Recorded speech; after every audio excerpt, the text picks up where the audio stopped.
في يوم عيد ميلادي ال18 الواد ابن خالي بليك جاله عربية رولز رويس. اما انا بقى فكان نصيبي زبالة وطرد بره البوابة العمومية، وده ما كانش تشبيه مجازي خالص، يا ريت كان مجازي. على الاقل التشبيهات كان يبقى شكلها شيك وغالي شوية. العربية كانت راكنة في مدخل قصر هرسون تحت الانوار الذهبية الدافية، ودهانها الاسود بيلمع كأن عمرها ما سمعت عن حاجة اسمها مطر او تراب او حتى عواقب. بليك كان ساند على كبوت العربية، ايد في جيبه اللي بماركة عالمية والايد التانية ماسكة الموبايل اللي بيصور وشي كأن طرد من البيت ده فلوج لعيد ميلاده. قال لي وهو بيضحك: اضحك يا لندون، اخيرا هتسيب القبر، ده يوم كبير للكل بصراحة. وراه بقى كانت عمتي فيكتوريا واقفة على السلالم ولابسة بالطو ابيض لولي، وقفتها كانت مظبوطة بالمسطرة وتعبيرات وشها كانت هادية كأنها بتتصور لجمعية خيرية، بس في نفس الوقت باردة انها كفاية انها تجمد مية الشرب. وعم ماركوس واقف جنبها بيبص في ساعته كأنه طرده ليا مأخره عن حاجة أهم بكتير، يمكن مأخره عن تلميع الإمبراطورية اللي سرقها من أهلي اللي ماتوا. فيكتوريا بصت لكيس الزبالة الأسود اللي في إيدي واتنهدت بملل وقالت: بلاش دراما، أنت دلوقتي بقيت 18 سنة والكبار بيعرفوا يعيشوا لوحدهم ويعتمدوا على نفسهم. كان في قميصين وسويت شيرت بزون وجزمة سنيكر كانت خلاص بتودع الحياة، وفرشة سنان وبرواز صورة مكسورة كنت مخبيه ورا الرف النبيذ في القبر. ده كان ورث على ما يبدو. ماركوس قرب مني ووطى صوته، بس ما كانش كفاية لأن الخدم لسه واقفين على الباب والأمن لسه بيراقبوا من عند البوابة، وموبايل بليك لسه متوجه ناحيتي. ماركوس قال لي: أنت عشت عالة على العيلة دي وقت طويل، أكلناك وشربناك ووفرنا لك سكن، إياك ترجع هنا وتعمل فيها إننا مديونين ليك. سكن ده الاسم اللي كانوا مسميين بيه قبو النبيذ اللي كنت عايش فيه. أوضة باردة أرضيتها حجر مفيش فيها شبابيك وريحتها دايما تراب وفلين وريحة ناس أغنياء عاملين نفسهم بيحبوا العنب المتخمر كأنه شخصية ليهم. عشت هناك من سن 14 لحد 18 سنة، 4 سنين تحت بيتهم، قريب كفاية ان اسمع خلافاتهم فوق، وبعيد كفاية ان محدش فيهم يضطر يمثل اني موجود اصلا. كان ممكن اصرخ في وشهم، كان ممكن اقول ان ابويا هو اللي بنى شركة ستيرلينج اطلس قبل ماركوس حتى ما يتعلم ازاي يزيف ضحكته الاجتماعية في مجلس الادارة. كان ممكن اقول الناس هم امي المفروض تروح ليا مش لمجموعة شنط فيكتوريا ولا العربيات بليك اللي بياخدها في اعياد ميلاده. بس الحقيقة اني قلت الكلام ده كله قبل كده لما كان عندي 14 سنة وصرخت لحد ما زوري وجعني. وفي سن ال15 ترجتهم يوروني الوصية، وفي سن 16 سنة سألتهم ليه محامين أهلي بطلوا يتصلوا بيا، ولما وصلت 17 سنة عرفت إن الناس اللي معاهم فلوس مسروقة ما بيخافوش لما عيل غلبان يقوم الحقيقة، هم بس بيقفلوا باب القبو في وشه. عشان كده عيد ميلادي ال18 ما قلتش ولا كلمة. بليك ضحك ضحكة باردة وقال لي وهو بيوجه الكاميرا عليا: بصوا عليه، لسه عايش في دور إن حد سرق ممتلكاته. يا أصحابي لو أهلك كانوا عاوزينك غني كان المفروض يسوق أحسن من كده. صوابعي اتشدت على ايد كيس الزبالة، وفي ثانية واحدة مدخل البيت اختفى من قدام عيني وشفت مكتب ابويا، رفوف خشب دافية وايد امي على كتفي. كنت وقتها عندي حوالي 13 سنة واصغر شوية. كنت قاعد على ترابيزة وقدامي تورتة عيد ميلادي وفي ايد عربية رولز رويس لعبة لونها فضي. العربية كانت على قد كف الايد كده. ابويا عمل تمثيلية مضحكة وهو بيديها لي كأنها مفاتيح عربية بجد. قال لي وهو بيضحك والدنيا كانت لسه جميلة في عيني: لما تكمل ال 18 سنة هجيب لك النسخة الكبيرة منها. امي بست راسي وقالت: مش كبيرة قوي، عاوزة يفضل متواضع. ابويا ضحك وانا كمان ضحكت معاهم. وقتها كنت فاكر الوعود اللي جاية من الناس اللي بيحبوك بتبقى وعود ابدية. فجأة الذكرى دي اتمسحت ورجعت للواقع لمدخل البيت وموبايل بليك ووش فيكتور البارد وساعة ماركوس وكيس الزبالة اللي في ايدي. امي ماتت وابويا مات وامبراطوريتهم بقت في ايد الناس اللي حولوني الخادم عندهم. والعربية الوحيدة اللي كانت مستنياني في عيد ميلادي ال18 كانت راكنة ورا الواد ابن خالي اللي عايش حياته كأنها جاكيت مسروق. فيكتوريا بصت للأمن وقالت: افتحوا البوابة. الحارس تردد نص ثانية، والنص دي كانت أقرب حاجة للتعاطف خدتها الليلة دي. ماركوس لاحظ وفرقع صوابعه وقال: دلوقتي البوابة الحديد فتحت بصوت تزييق، ومشيت من خلالها وكيس الزبالة على كتفي. بليك فضل ماشي ورايا المسافة بسيطة عشان يكمل تصوير وهو بينادي عليا: عيد ميلاد سعيد يا واد يا بتاع القابو. البوابة قفلت ورايا ووقفت على الرصيف مستني حاجة جوايا تنفجر بصوت عالي، بس ده ما حصل. هي انكمشت بهدوء كأنها كوباية ورق حد داس عليها بجزمته. فضلت ماشي لحد ما القصر اختفى ورا الشجر، وبعدين مشيت اكتر لان التوقف كان معناه اني هفكر، والتفكير معناه اني افتكر ان ماليش مكان انام فيه. لما جه نص الليل المدينة كانت ابرد مما كنت اتخيل. لقيت زقاق ضيق ورا مطعم مقفول. ريحة صندوق الزبالة كانت وحشة جدا، بس المعدن بتاعه كان بيحجز الهواء عني. في اللحظة دي ما كنتش في وضع يسمح لي اتشرط على مكان. قعدت جنبه وضميت كيس الزبالة لصدري وبصيت للسما والمباني وقلت بصوت واطي: عاش يا بطل، اغنى يتيم في امريكا نايم جنب زبالة اكل بحري بتاع امبارح. صوتي اتهز في اخر كلمة،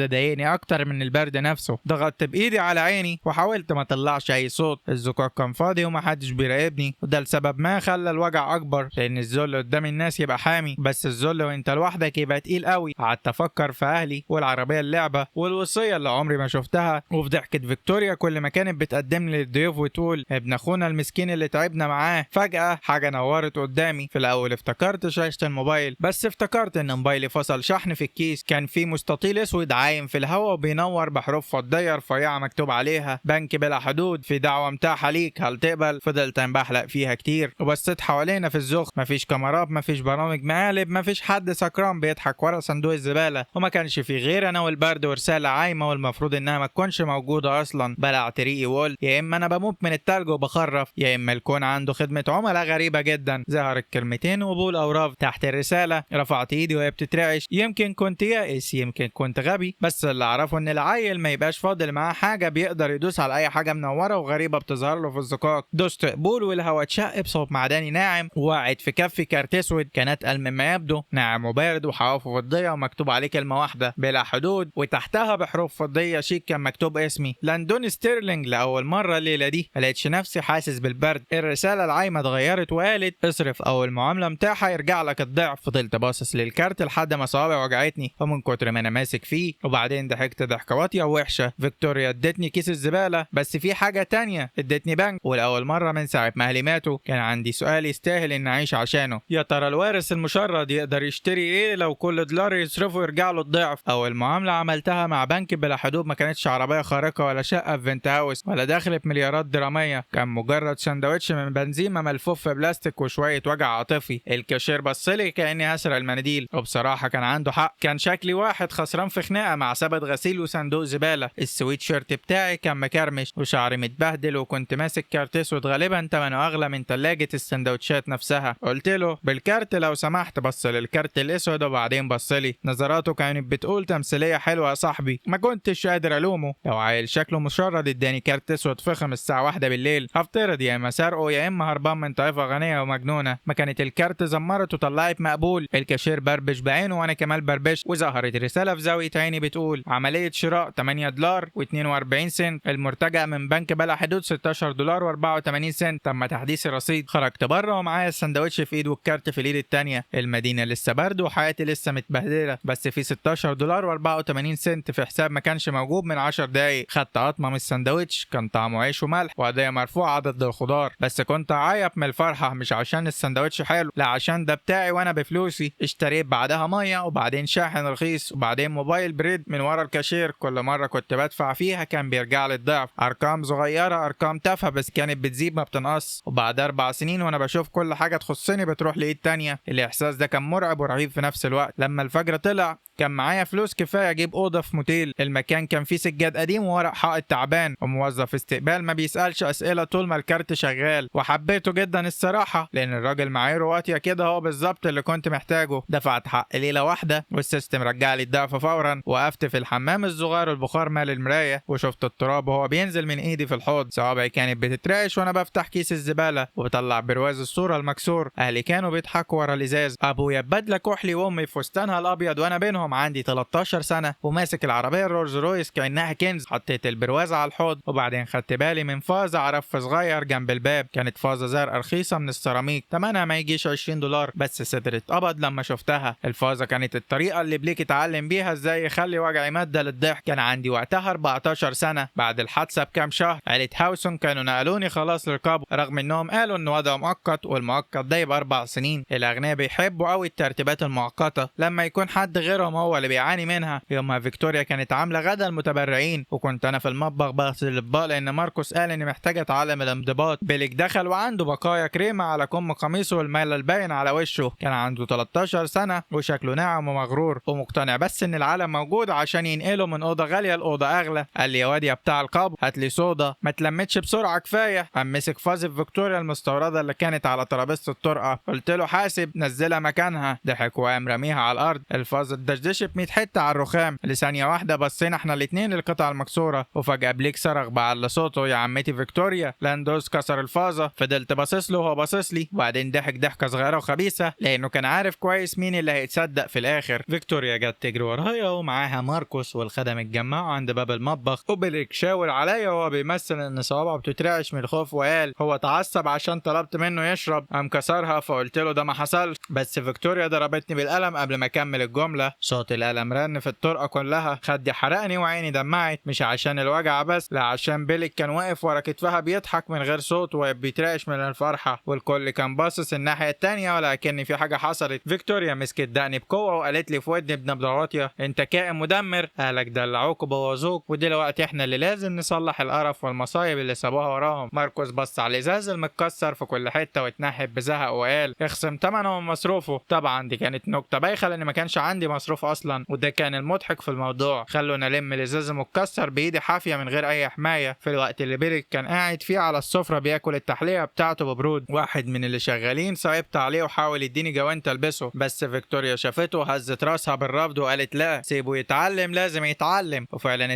اتعلمت ان الحقيقه من غير قوه وسلطه بتبقى مجرد دوشه ملهاش لازمه. بعد 4 سنين كنت واقف في حمام مونتيل تعبان، لمست خدي وجلدي بقى تمام ما فيهوش اي اثار، بس الوجع كان كله في الذكريات اللي مش عايزه تروح. كان في فازه زرقاء رخيصه محطوطه على الرف، شكلها ملوش اي علاقه بفيكتوريا ولا ببيليك ولا بالقرف ده كله، بس برضه كان جوايا رغبه غبيه ان اكسرها 100 حته. بس بدل ما اعمل كده قعدت على السرير وفتحت الموبايل اللي شحنته قبل كده ودخلت اشوف رصيد بنك ليميتلس. المبلغ ما كانش ضخم، يا دوب يكفي اكل كام يوم لو صرفت بحساب، او ليله كمان في الموتيل لو ظبطت اموري صح. كان مبلغ يخليك تحس ان انت واقف على حرف السكينه، بس لسه انت ما بقتش السكينه نفسها. رحت اشتريت شويه هدوم من محل تصفيات رخيص، شرابات وهدوم داخليه وقميص ساده وجاكيت نظيف ريحته مشطوب مبلول. الفيزا اشتغلت وفجاه الفلوس اللي صرفتها رجعت الضعف. اشتريت نوتة صغيره وقلم والفلوس رجعت الضعف تاني. في الاول كنت بكتب كل عمليه صرف بعملها بالورقه والقلم، كنت خايف السيستم ده يختفي فجاه لو شلت عيني عنه. $8 بقوا 16 بقوا 40 وبقوا 80 وال80 بقوا 160. ما كانش السحر في فرقعه وشرار، كانت حسابات بطيئه وغبيه بس زي العسل وممتعه جدا. على اخر تاني يوم بقيت قادر ادفع 8 اسبوع كامل في المونتيل، وتالت يوم اشتريت لابتوب قديم من محل رهن، ورابع يوم دفعت اشتراك عشان ادخل على السجلات العامه. في اللحظه دي كتبت اسم شركه ستيرنج اطلس هول ديجر في خانه البحث. لوجو شركه ابويا ملا الشاشه قدامي، ولقيت اسم فيكتوريا مكتوب رئيسه تنفيذيه وماركوس هارسون مدير التنفيذي. اما بليك كان محطوط في صفحه الاعمال الخيريه بتاعه الشركه، لابس بدله سودا شيك وساعه فضيه بتلمع في ايده ومبتسم ابتسامه عريضه. وانا كنت هناك قاعد في اوضه موتيل تعبان وباكل عشاء من مكنه البيع وببص على الامبراطوريه اللي اهلي عملوها وعمتي سرقتها مني. عيني عينك، ايدي وقفت خالص على الكيبورد ومبقتش عارف اتحرك لمده 4 سنين. عيلة هارسون حسسوني انه مجرد طبق مكسور، هما متفضلين عليا وسايبيني في البدروم عشان مرمهم او ما اثرش عليهم بغلط، بس السيستم اداني حاجه هما ما كانوش يتوقعوها ابدا، طريقه تخلي كل قرش بصرفه عباره عن خطوط بتقربني من حقي. فتحت النوتة بتاعتي تاني وفي اول صفحه نظيفه كتبت 3 كلمات هرجع كل حاجه، وتحتها كتبت اول اسماء في القائمه فيكتوريا وماركوس وبليك. القلم علم على الورقه وخرمها من كتر الحماس، وده احسن في حاجه في الدنيا لازم تسيب علامه. ما رجعتش قصر هارسون الصبح، ده كان ممكن يريحني نفسيا لمده 12 ثانيه، وبعدها ماركوس كان هيخلي الامن يرموني في الشارع، وفيكتوريا كانت هتقول عليا مختل عقليا، وبيليك كان هينزل فيديو تافه بعنوان ابن البدروم رجع. انا كان معايا فيزا سودا مش اصابه في دماغي، عشان كده قررت اختفي تماما. اول شهر كان شكله وحش وصعب، بنك ليمس كان بيضاعف اللي بصرفه، بس كان لازم استحمل الوقت اللي بين العمليه والتانيه. اتعلمت الريتم بتاع الموضوع بسرعه، اشتري اللي محتاجه واستنى الفلوس ترجع وبعدين اصرف تاني. ما كانش بمنظر خالص ولا بلبس ولا براندات، ولا كنت بسال اسئله في اماكن تخلي الناس الاغنياء يشكوا في واحد فقير بيسال كتير. الاكل بقى ليالي في موتولات، والليالي بقت اوض ايجار فوق مخبز مقفول، والاوض الايجار كان ريحتها سكر وطوب مبلول، والدفايه كانت بتخبط كاني بني ادم عايز حد يهتم بيه، والشباك كان باصص على حيطه طوب تانية ساده، حاجه تسد النفس بس كانت بتوفر لي خصوصيه، والخصوصيه عندي كانت اهم من المنظر الجمالي. اشتريت مكتب مستعمل والفلوس ضعفت، اشتريت لابتوب ما بيطلعش صوت نهيج اول ما افتح صفحتين مع بعض والفلوس زادت، اشتريت كورسات اونلاين في التمويل وقانون الشركات وقانون الميراث والمحاسبه والفلوس اتضاعفت برضه. وهنا اكتشفت حقيقه مره قوي، الفلوس ممكن تتضاعف بس الوقت مستحيل يتضاعف. كنت عايز انتقم فورا، كنت عايز ادخل شركه ستيرنج اطلس ومعايا رزمه ورقه اخلي ضحكه فيكتوريا المثاليه تقع من على وشها، بس كل ورقه كنت بلاقيها كانت بتسلم لورقه تانية، وكل شركه وهميه كانت بتوصلني لامضاءات تانية، كل الاوراق الرسميه كان فيها ثغرات واسعه كفايه ان الحراميه الاغنياء يسخبوا فيها. كان عندي 18 سنه، غضبان مش متدرب كفايه، وموقفي القانوني ضعيف ومزعج. لو اتحركت بسرعه كنت هبقى مجرب منشط في الجرايد عن اليتيم المتمرد اللي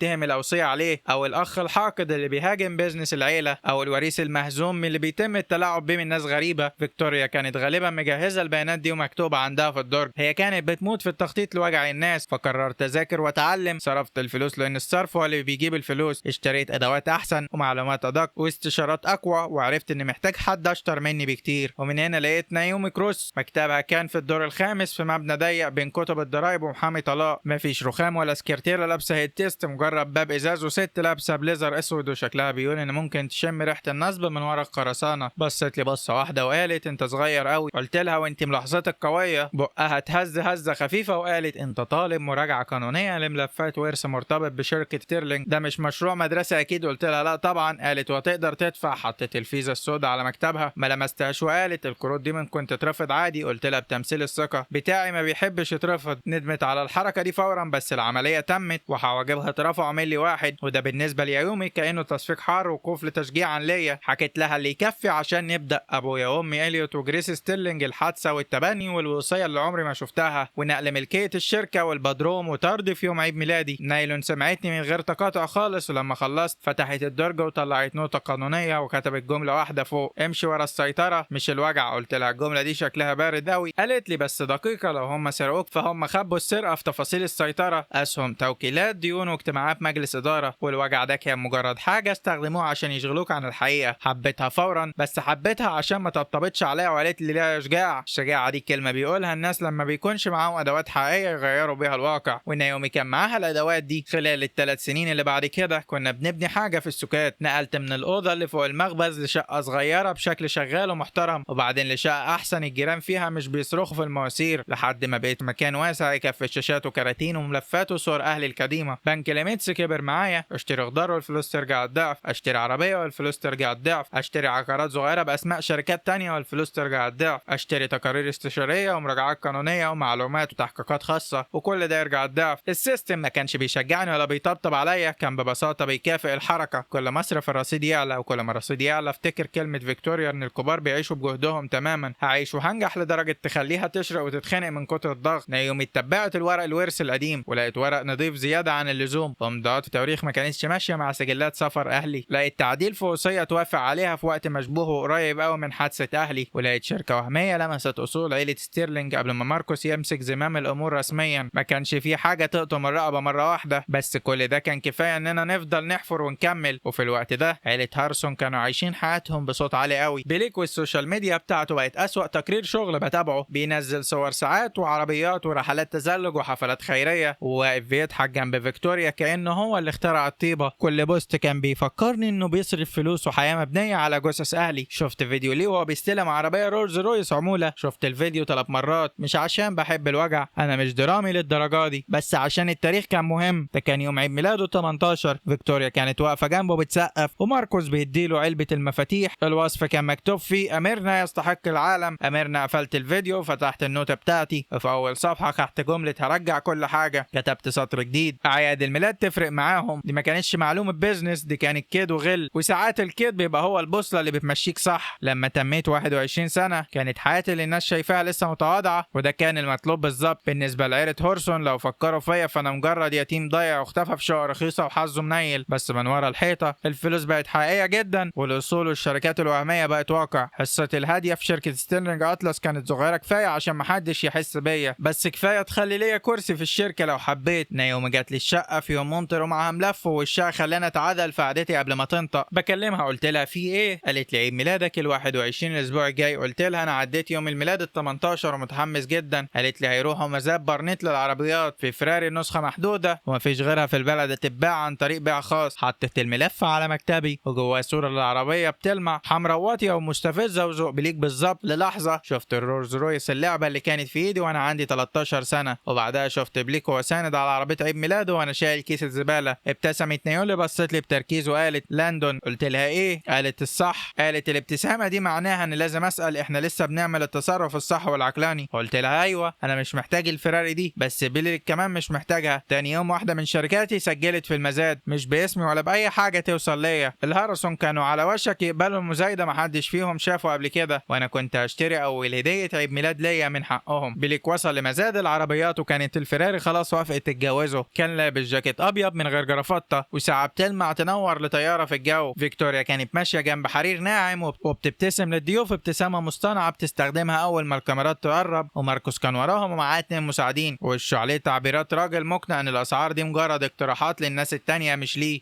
انا ما كنتش في الاوضه بجسمي بس الوكيل بتاعي كان موجود، راجل عجوز وشعره شايب اسمه مستر ارفريز، كان قاعد في الصفوف اللي ورا ومعاه تليفون. ورحت المزايده وتعليمات صارمه، ما كانش عندي اي فكره انا ليه عايز العربيه دي وما كانش محتاج يعرف. السكوت المهني ده جزء من الاجر اللي بياخده وانا كنت بدفع له كويس. كنت قاعد في أوضة خاصة بعيد عن الزحمة بشارعين وفاتح قدامي كذا شاشة، واحدة عليها البث المباشر للمزاد والتانية عليها الحسابات بتاعت لميلس بانك، ونومي طالعة فيديو كول في زاوية اللابتوب كان باين عليها التعب. وقالت لي إن الناس الطبيعية بتحتفل بعيد ميلادها ال21 بتورتة. رديت عليها وقلت ليها أنا هشتري تورتة بعجل، فقالت لي إن التورتة مش كده خالص. قلت لها بس دي الطريقة اللي عيلتي بتمشي بيها. قاعة المزاد كانت بتلمع من كتر الشياكة والفلوس، والناس هناك كان باين عليها الملل بتاع الأغنياء، رجالة ببدل غامقة وستات غرقانة في غوايش ألماظ، والموظفين بيلفوا وسط الصفوف بالتابلت والكل بيلمع وابتسم كأنهم أغلى من إنهم يعرقوا أصلا. وفجأة الفرار الحمراء طلعت على المسرح، لونها أحمر نار تحت الأضواء، سقفها واطي وصالونها أسود، من نوع العربيات اللي معمولة مخصوص للرجالة اللي عايزين الناس تسمع نقصهم قبل ما هم يوصلوا بجسمهم. بليك كان قاعد ملهوف ومايل لقدام، وفيكتور لمس دراعه بتطمنه،